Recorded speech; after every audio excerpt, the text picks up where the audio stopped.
नमस्कार, मैं हूं प्रतीक्षा और आप देख रहे हैं दी लल्लन टॉप शो।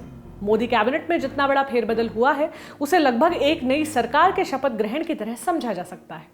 हमने कैबिनेट विस्तार के नाम पर 2-3 नए नेताओं की आमद और पुराने नेताओं के बीच मंत्रालयों की अदला बदली को खूब देखा है, लेकिन 7 जुलाई को हुई कैबिनेट विस्तार ने लुटियंस दिल्ली में हुज हू वाली लिस्ट को इतना बदल दिया है कि पुरानी वाली में काट छाट से काम नहीं चलेगा। ये 2014 के बाद से मोदी सरकार में सबसे बड़ा फेरबदल था, जिसमें पुराने धुरंधरों पर नए चेहरों को तरजीह दी गई और इसलिए आज हम लगातार दूसरे दिन इसकी बात करने वाले हैं। आज बड़ी खबर में हम समझेंगे कि नए मोदी कैबिनेट के 5 अहम मंत्रालयों के सामने कौन सी बड़ी चुनौतियां हैं और इनके लिए मंत्री चुनते वक्त सरकार किस विषय पर चली है। और ये जरूरी सवाल कि मंत्रियों के बदल जाने से लोगों के लिए क्या बदलेगा। क्या नए तेल मंत्री के आने से तेल सस्ता होगा? क्या नए स्वास्थ्य मंत्री के आने से अब टीकों वाली किल्लत दूर हो जाएगी? जनता के हिस्से के इन सवालों पर भी बात करेंगे, लेकिन पहले देख लीजिए ये वीडियो।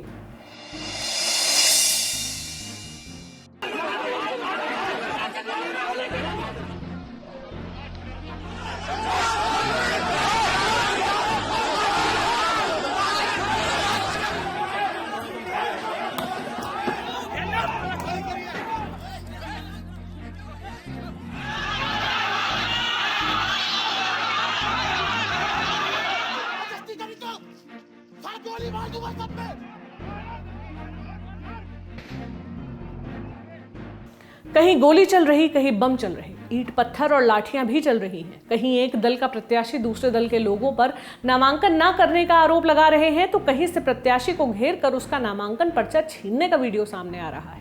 ये नजारा है उत्तर प्रदेश के अलग अलग जिलों का। इन सारे वीडियोस में जो चीज कॉमन है वो है अराजकता। जिला पंचायत के बाद अब उत्तर प्रदेश में ब्लॉक प्रमुख के चुनाव हो रहे हैं। आज नामांकन का दिन था। नामांकन शुरू होने के साथ ही अलग अलग जिलों से हिंसा की खबरें भी आने लगी। सोशल मीडिया पर वीडियो भी वायरल होने लगे। सीतापुर में निर्दलीय प्रत्याशी और बीजेपी प्रत्याशी के समर्थक आपस में भिड़ गए। पुलिस की मौजूदगी में जमकर फायरिंग हुई, 3 लोग घायल भी हो गए। पीलीभीत में निर्दलीय और बीजेपी प्रत्याशी के समर्थक आपस में भिड़ गए तो पुलिस को लाठीचार्ज करना पड़ा। अंबेडकर नगर में पूर्व मंत्री लालजी वर्मा ने और हरदोई में सपा प्रत्याशी ने बीजेपी पर पर्चा छीनने का आरोप लगाया। ललितपुर में नामांकन के लिए जा रहे प्रत्याशी को घेरकर उसका नामांकन पर्चा छीनने का वीडियो भी वायरल हुआ। गोरखपुर, फतेहपुर, बस्ती, उन्नाव समेत कई जिलों से इसी तरह की खबरें आईं। कन्नौज और एटा में भी पत्रकारों के साथ मारपीट की गई। पंचायत स्तर के चुनावों में इस तरह की हिंसक घटनाओं का एक इतिहास रहा है, यानी कि ये घटनाएं पहली बार नहीं हो रही हैं। लेकिन सवाल यही है कि उत्तर प्रदेश की पुलिस और प्रशासन ने इस इतिहास से सबक क्यों नहीं लिया? आखिर क्यों इन हिंसक घटनाओं को रोकने के उपाय नहीं किए गए? क्या उत्तर प्रदेश की सरकार स्वतंत्र और निष्पक्ष चुनाव करा पाने में सक्षम नहीं है? इन सवालों का जवाब अगर आता है तो हम आप तक जरूर पहुंचाएंगे। फिलहाल हम बढ़ चलते हैं सुर्खियों की तरफ। पहली सुर्खी में बात करेंगे कोरोना के आंकड़ों की। पिछले 24 घंटों के दौरान देश में नए मामले 45,892, ठीक हुए मरीज 44,291, मौतें 817। इन सबको मिलाकर देश में कुल मामले 3,07,09,557, ठीक हुए मरीज 2,98,43,825, कुल मौतें 4,05,028। पूरी दुनिया में कोरोना वायरस से होने वाली मौतों का आंकड़ा 40 लाख के पार पहुंच गया है, जबकि कुल संक्रमितों की संख्या 18.5 करोड़ पहुंच चुकी है।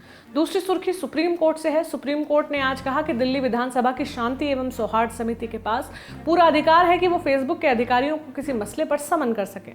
दरअसल फरवरी 2020 में दिल्ली में हुई हिंसा के मामले में दिल्ली विधानसभा की शांति एवं सौहार्द समिति की ओर से फेसबुक के अधिकारियों को समन भेजा गया था, जिसके खिलाफ फेसबुक ने याचिका दायर की थी। आज सुप्रीम कोर्ट ने समन को रद्द करने से इनकार कर दिया। सुप्रीम कोर्ट ने अपना फैसला सुनाते हुए कहा कि सोशल मीडिया के पास बड़ी संख्या में लोगों को प्रभावित करने की ताकत है। समाज का बड़ा तबका किसी मैसेज को वेरीफाई करने की स्थिति में नहीं होता है। सुप्रीम कोर्ट ने कहा कि याचिकाकर्ता की ओर से की गई अपील काफी प्रीमेच्योर है, क्योंकि अभी समन के अलावा कोई एक्शन नहीं लिया गया है। साथ ही कोर्ट ने यह भी कहा कि विधानसभा कमेटी कोई जांच शुरू नहीं कर सकती है। अगर कमेटी अपने अधिकारों से हटकर कोई आदेश देती है तो फेसबुक के अधिकारी किसी भी पेशी से इनकार कर सकते हैं। तीसरी सुर्खी भी सोशल मीडिया से ही जुड़ी हुई है। ट्विटर और भारत सरकार के बीच जारी तनातनी के बीच आज दिल्ली हाई कोर्ट ने कहा कि ट्विटर को अंतरिम संरक्षण नहीं दिया गया है, यानी अगर ट्विटर की ओर से नियमों का उल्लंघन किया जाता है तो केंद्र सरकार कार्रवाई कर सकती है। ट्विटर ने आज कोर्ट को जानकारी दी कि कंपनी द्वारा भारत में ऑफिस स्थापित करने की प्रक्रिया जारी है। इसी दफ्तर में भारत के नए आईटी नियमों के तहत सभी काम किए जाएंगे। ट्विटर ने कहा कि नए आईटी नियमों के अंतर्गत पहली कंप्लायंस रिपोर्ट 11 जुलाई को जमा कर दी जाएगी।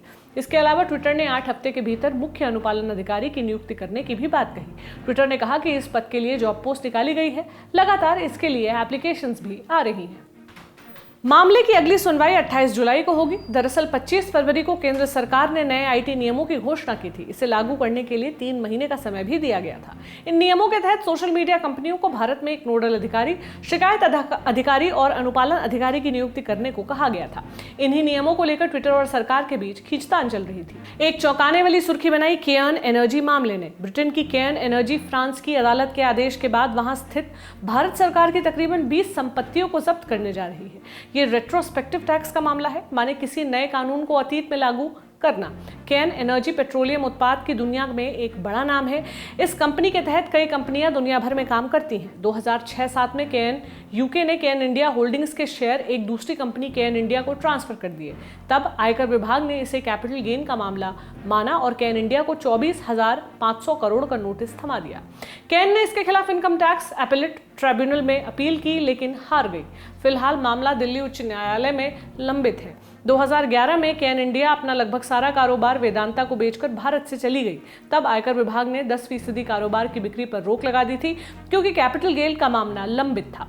केयर्न इंडिया से मालिक कंपनी केयर्न एनर्जी को डिविडेंड माने पैसे का ट्रांसफर भी नहीं होने दिया गया था। ये मामला जब हैग की परमानेंट कोर्ट ऑफ आर्बिट्रेशन में गया तो वहां की कंपनी की जीत हुई। आदेश में कहा गया कि भारत सरकार को केयर्न को तकरीबन 8,000 करोड़ देने होंगे। तो जिस मामले में भारत सरकार 24,500 करोड़ जमाना चाहती थी, वहां 8,000 करोड़ का नुकसान हो गया। इस पैसे की वसूली के लिए फ्रांस सहित दुनिया भर की अदालतों में भारत सरकार के खिलाफ केस किए गए हैं। ऐसे ही एक मामले में 11 जून 2021 को फ्रांस की एक अदालत ने आदेश दिया कि केयर्न फ्रांस स्थित भारत सरकार की 20 संपत्तियों को जब्त कर सकती है। इसी आदेश से जुड़ी कानूनी प्रक्रियाएं 7 जुलाई को पूरी हो गई हैं। इस मामले में अब भारत सरकार का पक्ष भी आया है। वित्त मंत्रालय ने कहा है कि ऐसा अभी कोई नोटिस नहीं मिला है। हम तथ्यों, खबरों को जांच रहे हैं। अगर इस तरह का आदेश मिलता है तो भारत के हितों की रक्षा के लिए जरूरी कदम उठाए जाएंगे। अगली सुर्खी हिमाचल प्रदेश से है। हिमाचल के पूर्व मुख्यमंत्री और वरिष्ठ कांग्रेस नेता वीरभद्र सिंह का निधन हो गया। वो 87 साल के थे। लंबी बीमारी के बाद उन्होंने आज शिमला में आखिरी सांस ली। 5 दशक तक हिमाचल प्रदेश की राजनीति पर छाए रहने वाले वीरभद्र सिंह को प्यार से राजा साहब कहा जाता था। वो शिमला में पड़ने वाले बुशहर के राज परिवार से थे। कांग्रेस की राजनीति की और सफल राजनीतिक करियर बनाया। वो 6 बार सूबे के मुख्यमंत्री रहे, कुल 30 साल, 9 बार विधायकी जीते और 5 बार सांसदी। केंद्र में पर्यटन, नागरिक उड्डयन और इस्पात जैसे मंत्रालयों को संभाला। उनके निधन के बाद हिमाचल प्रदेश में 3 दिन के राजकीय शोक की घोषणा हुई है। ये थी सुर्खियां। अब चलते हैं बड़ी खबर पर। पीएम मोदी के मंत्रिमंडल में सबसे बड़े बदलाव के बाद आज दिन भर मंत्रियों के पदभार ग्रहण करने वाले वीडियो आते रहे। नए मंत्रियों ने आज चहकते चेहरों के साथ अपने नए दफ्तर संभाल लिए। दिन भर आती तस्वीरों से ऐसा लगा कि जैसे नई सरकार बनने के बाद मंत्री अपने विभाग संभाल रहे हो। पीएम मोदी ने अपनी टीम में 36 नए चेहरों को लिया है। कुछ अहम मंत्रालय में भी बड़े बदलाव किए हैं। तो क्या है मोदी सरकार की नई योजनाएं? किस भरोसे पर नए मंत्रियों को लाया गया है? हम उन 5 मंत्रियों की बात करेंगे जिन्हें बड़ी जिम्मेदारी पीएम मोदी ने दी है। सबसे ज्यादा चर्चा हो रही है मनसुख मंडाविया की। कल जब स्वास्थ्य मंत्रालय से डॉक्टर हर्षवर्धन ने इस्तीफा दिया तो हर तरफ उत्सुकता ये जानने में थी कि नए स्वास्थ्य मंत्री कौन होंगे। कोरोना काल के दौरान स्वास्थ्य मंत्रालय बहुत अहम रहा है। महामारी को लेकर भारत सरकार के रिस्पॉन्स की पूरी दुनिया में स्क्रूटनी हुई है। कोरोना की दूसरी लहर में जब ऑक्सीजन की कमी पर हाहाकार मचा तो इंटरनेशनल मीडिया में रिपोर्ट्स छपी। मोदी सरकार की इमेज पर आंच आई। सरकार की वैक्सीन पॉलिसी पर भी सवाल उठे और डॉक्टर हर्षवर्धन को हटाकर एक नए तरह से पीएम मोदी ने भी कबूल लिया है कि कोरोना मैनेजमेंट में कमी रह गई थी। डॉक्टर हर्षवर्धन की छवि एक ईमानदार और मेहनती नेता की रही है। वो खुद डॉक्टर है तो इस लिहाज से उन्हें अनुभवी कहा जा सकता है। तो उन्हें हटाने के बाद सबकी नजरें इस पर थी कि नया स्वास्थ्य मंत्री कौन बनता है और पीएम मोदी ने यह जिम्मेदारी दी मनसुख मंडाविया को। आज उन्होंने स्वास्थ्य मंत्रालय का प्रभार भी संभाल लिया है। मनसुख मंडाविया मेडिकल बैकग्राउंड से नहीं है। उन्होंने गुजरात की भावनगर यूनिवर्सिटी से एमए किया है। 2002 में वो पहली बार गुजरात में विधायक बने थे। विधायक रहते लड़कियों की शिक्षा पर जागरूकता के लिए मनसुख मंडाविया की पदयात्राओं की तारीफ की जाती है। 2012 में वो पहली बार राज्यसभा भेजे गए। मोदी सरकार में उन्हें रसायन और उर्वरक के अलावा औषधि विभाग का राज्य मंत्री बनाया गया। बतौर राज्य मंत्री उनके हिस्से में 5100 जन औषधि स्टोर खुलवाने का श्रेय जाता है। जन औषधि केंद्रों के जरिए महिलाओं के लिए सैनिटरी पैड बांटने के मामले में उन्हें यूनिसेफ से सम्मानित भी किया गया था। अब बतौर स्वास्थ्य मंत्री मनसुख मंडाविया के लिए चुनौतियां बड़ी हैं। अभी देश में कोरोना वाला संकट खत्म नहीं हुआ है। तीसरी लहर आने के भी अंदेशा जताया जा रहा है। इसके अलावा सरकार ने दिसंबर तक सबके टीकाकरण का लक्ष्य रखा है। अभी सिर्फ 36 करोड़ डोज लगाए गए हैं। उनमें से भी सिर्फ 7 करोड़ लोगों को ही दोनों डोज लगे हैं। इन सारे मामलों में मनसुख मंडाविया को साबित करना होगा कि वो हर्षवर्धन से बेहतर है।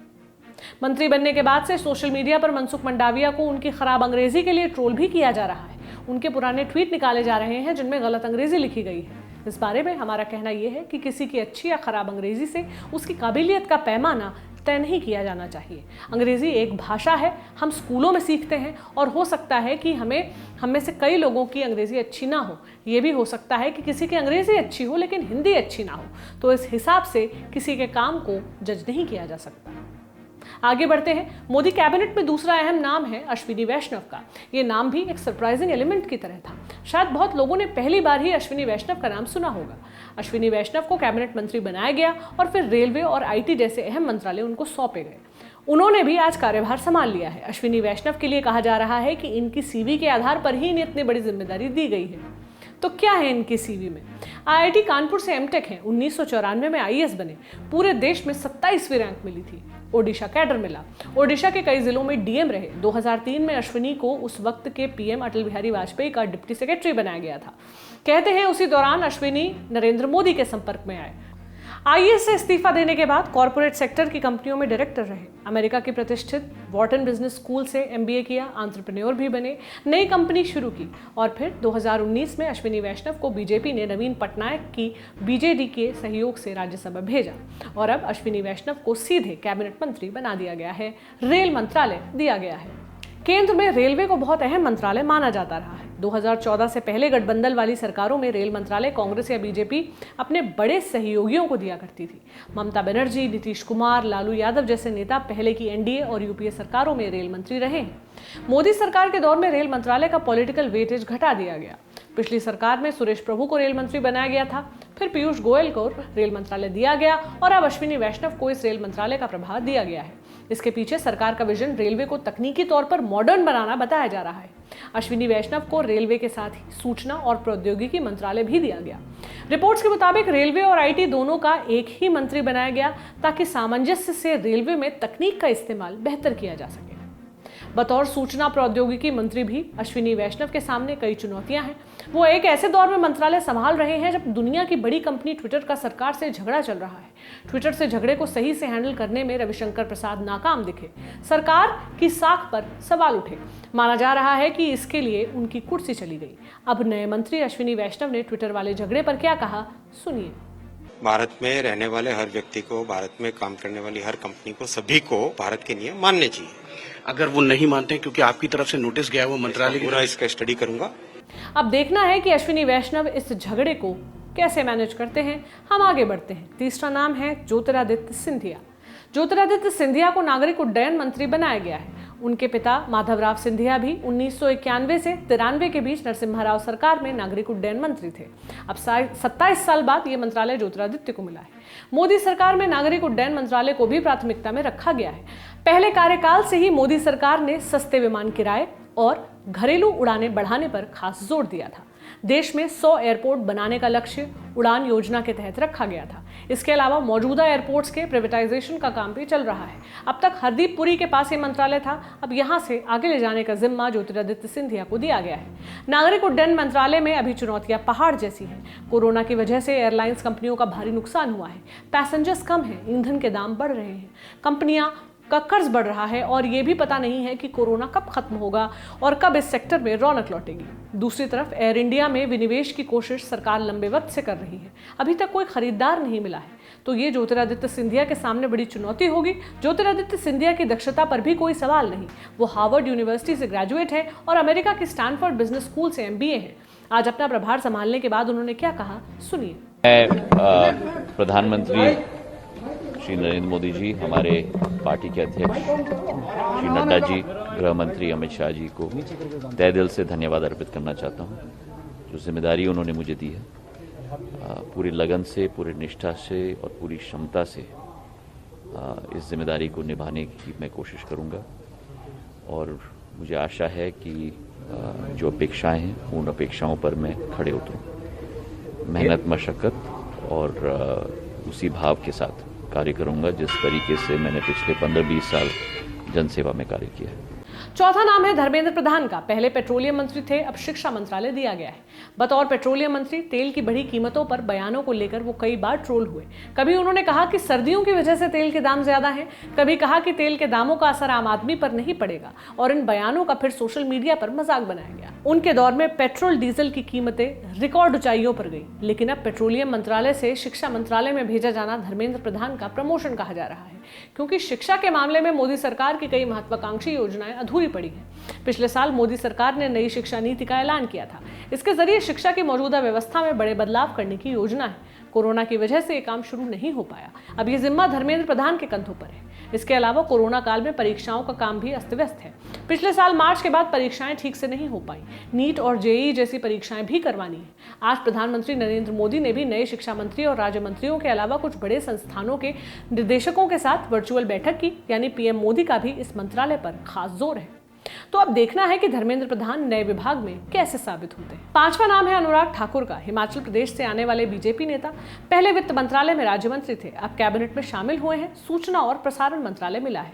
इस मंत्रालय से प्रकाश जावड़ेकर ने कल इस्तीफा दिया था और वजह यह बताई गई कि मोदी सरकार की मीडिया में इमेज को प्रकाश जावड़ेकर ठीक से मैनेज नहीं कर पाए। अब ये काम अनुराग ठाकुर को दिया गया है। पीएम मोदी के दौर में सरकार की छवि पर बहुत ध्यान दिया जाता है। ऐसे में अनुराग ठाकुर के लिए भी ये काम तलवार की धार पर चलने जैसा होगा। सूचना प्रसारण के अलावा उन्हें खेल और युवा मामलों का मंत्रालय भी दिया गया है। आज पदभार संभालने के बाद उन्होंने क्या कहा, सुनिए। सूचना प्रसारण मंत्रालय के माध्यम से हम कैसे और जन जन तक पहुंच पाएं और क्या क्या काम जो पीछे मुझसे पूर्व बहुत बड़े लोगों ने यहाँ पर किए हैं उनको मैं भी आगे बढ़ा पाऊं। वहीं दूसरी ओर जो जिम्मेदारी माननीय प्रधानमंत्री जी ने मुझे दी है, मैं उस पर खरा उतरने का हर संभव प्रयास करूंगा। जो विश्वास व्यक्त किया है उस पर खरा उतरने का प्रयास करूंगा। तो इन 5 मंत्रियों के अलावा भी हरदीप पुरी, जी किशन रेड्डी, किरण रिजिजू जैसे मंत्रियों का कद बढ़ाया गया है। बड़े पोर्टफोलियो दिए गए हैं। हरदीप पुरी को पेट्रोलियम मंत्रालय दिया गया है, वो भी ऐसे दौर में जब देश के ज्यादातर हिस्सों में पेट्रोल 100 के पार चला गया है।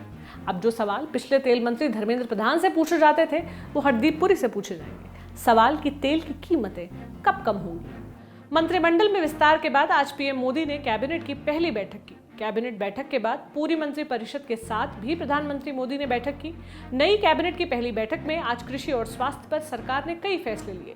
मीटिंग के बाद कृषि मंत्री नरेंद्र सिंह तोमर ने बताया कि मंडियों को खत्म करने के बजाय सरकार और मजबूत कर रही है। एपीएमसी के जरिए 1 लाख करोड़ के इंफ्रास्ट्रक्चर प्रोजेक्ट पर काम किया जाएगा। सुनिए कृषि मंत्री को। बजट के समय भारत सरकार ने घोषणा की थी कि 1 लाख करोड़ रुपए का जो इंफ्रास्ट्रक्चर फंड है उसके लिए एपीएमसी भी पात्र होगी। आज मंत्रिपरिषद की बैठक प्रधानमंत्री नरेंद्र मोदी जी की अध्यक्षता में हुई और आज ये निर्णय हो गया है कि मंडी समिति भी 1 लाख करोड़ रुपए के इंफ्रास्ट्रक्चर की पात्र होगी। वो इस योजना का लाभ ब्याज की छूट में भी ले सकते हैं, लोन के लिए भी ले सकते हैं, बड़ी मात्रा में इंफ्रास्ट्रक्चर बना सकते हैं और अपनी आय बढ़ा सकते हैं, किसानों को सुविधा प्रदान। कृषि मंत्री के बाद नए स्वास्थ्य मंत्री मनसुख मंडाविया ने 23,000 करोड़ के इमरजेंसी हेल्थ पैकेज का ऐलान किया है। क्या है ये पैकेज, सुनिए।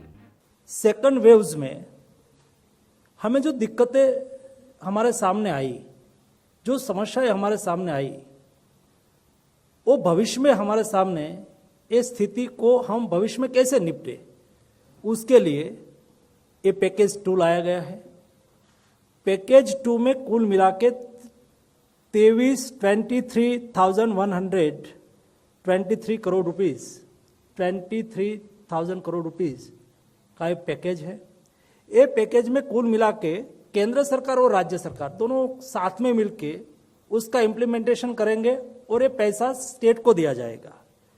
केंद्र सरकार की ओर से 15,000 करोड़ रुपीस दिया जाएगा और राज्य सरकार 8,000 करोड़ रुपीस निकालेगी। सभी के साथ, सभी स्टेट गवर्नमेंट के साथ कंसल्टेशन के आधार पर कौन सी व्यवस्था करने की आवश्यकता है।